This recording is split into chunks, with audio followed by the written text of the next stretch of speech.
എല്ലാവർക്കും FRD ബയോമെക്കിലേക്ക് വീണ്ടും സ്വാഗതം. എല്ലാവരും ആരോഗ്യത്തോടെ ഇരിക്കുന്നു എന്ന് വിചാരിക്കുന്നു. Stay safe. ഇന്ന് നമ്മൾ ഇൻസ്റ്റാൾ ചെയ്യാൻ പോകുന്നത് ഒരു ഫാമിലേക്കാണ്. ഈ ഫാമിൽ ഓൾറെഡി അവർക്ക് കൗഡങ്ങ് അവർ വേറെ യൂസ് ചെയ്യുന്നുണ്ട്. അവർ കൗഡങ്ങ് സ്ലറിയും കൗഡങ്ങ് ഡ്രൈ ചെയ്തതും ഇവിടെ നിന്ന് കൊടുക്കുന്നുണ്ട്. അവർക്ക് താൽക്കാലികമായിട്ട് അവരുടെ ചെറിയ കുക്കിങ്ങിന് ആവശ്യമായിട്ടുള്ളൊരു സാധനം കൊടുക്കണം എന്ന് പറഞ്ഞപ്പോൾ നമ്മൾ ഏറ്റവും ചെറിയ മോഡൽ തന്നെ സജസ്റ്റ് ചെയ്തത് ബയോമെക് 10L അവർക്ക് കൊടുക്കുന്നത്. അപ്പോൾ അതിൻ്റെ വിശേഷങ്ങളാണ്. ഇന്ന് ഇൻസ്റ്റലേഷൻ ചെയ്യുന്നത് ഫാമിലി ആൾക്കാർ തന്നെയാണ്. നമ്മുടെ ഇൻസ്റ്റലേഷൻ ടീമല്ല, ഫാമിലി ആൾക്കാർ തന്നെയാണ്. അപ്പോൾ അതിൻ്റെ ടൈം ലാപ്സും കാര്യങ്ങളൊക്കെ കാണാം. ഇന്നിപ്പോൾ സ്പെഷ്യലായിട്ട് എടുത്തു പറയേണ്ട കാര്യങ്ങളൊന്നുമില്ല. ഇവിടെ ഓൾറെഡി ലെവൽഡാണ്. പിന്നെ അതിന് മുകളിൽ ജസ്റ്റ് പാറപ്പൊടി ലേ ചെയ്ത് ചെയ്യുന്നു എന്ന് മാത്രമേ ഉള്ളൂ. അവർ തന്നെയാണ് ഇത് ചെയ്യുന്നത്. ഇപ്പോൾ നമ്മൾ ചെയ്യുന്ന പോലെ പ്രൊഫഷണലായിട്ടല്ല ഇത് ചെയ്യുന്നത്. അവിടെ ഉള്ള ആൾക്കാരെ വെച്ചിട്ട് നമ്മൾ മിക്സ് ചെയ്ത് ഒഴിപ്പിക്കുകയാണ് ചെയ്യാൻ പോകുന്നത്. അപ്പോൾ അതിൻ്റെ ടൈം ലാപ്സ് കാണാം. ചെറിയൊരു വീഡിയോ ആയിരിക്കും ഇന്നത്തെ. അപ്പോൾ എന്തായാലും സപ്പോർട്ട് ചെയ്യുമെന്ന് വിചാരിക്കുന്നു.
ചെറിയൊരു വീഡിയോ ആയിരുന്നു ഇന്നത്തെ.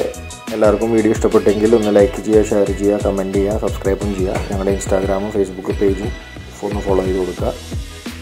അതുപോലെ തന്നെ ഒരു കാര്യം റിക്വസ്റ്റ് ചെയ്യാനുള്ളത്, നിങ്ങൾക്ക് ആർക്കെങ്കിലും ബയോഗ്യാസ് പ്ലാന്റ് വേണമെങ്കിൽ ഞങ്ങളെ തീർച്ചയായിട്ടും കോൺടാക്റ്റ് ചെയ്യാം. അതേപോലെ തന്നെ നിങ്ങളുടെ ഫ്രണ്ട്സിനോ നിങ്ങളുടെ റിലേറ്റീവ്സിനോ അല്ലെങ്കിൽ നിങ്ങളുടെ പരിചയമുള്ള ആർക്കായാലും ഞങ്ങളുടെ കോൺടാക്റ്റ് നമ്പർ കൊടുക്കാം. അതേപോലെ തന്നെ സോളാർ എനർജി സംബന്ധപ്പെട്ട എന്ത് കാര്യത്തിനും നമ്മളെ കോൺടാക്റ്റ് ചെയ്യാം. അപ്പോൾ ഇത്രയും പറഞ്ഞുകൊണ്ട് നിർത്തുകയാണ്. അപ്പോൾ എന്തായാലും നെക്സ്റ്റ് ഒരു വീഡിയോ ആയിട്ട് കാണാം.